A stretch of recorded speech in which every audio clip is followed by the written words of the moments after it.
Hello friends, welcome to the Tech Listen channel. So friends, today I will talk about Logitech G535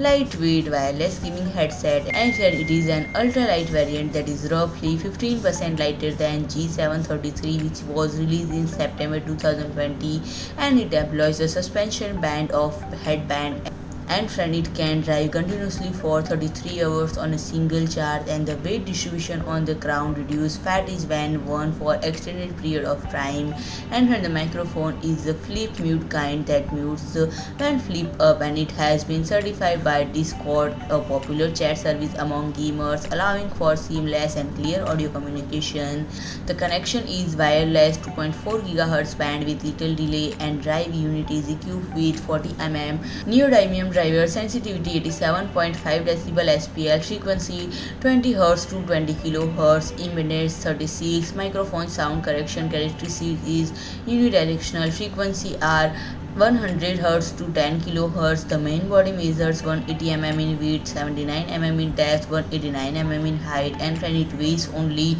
236 grams, and friend, compatible with both PlayStation 5 and 4 and PC, and friend, a reversible headset band strap replacement headband, and available in three colors: relax, purple and blue, and it is also available an option. And friend, if I talk about pricing, this unit is priced roughly at $120 USD. So friend, if you like my video, please do like, share and comment, and don't forget to subscribe my channel and press the bell icon.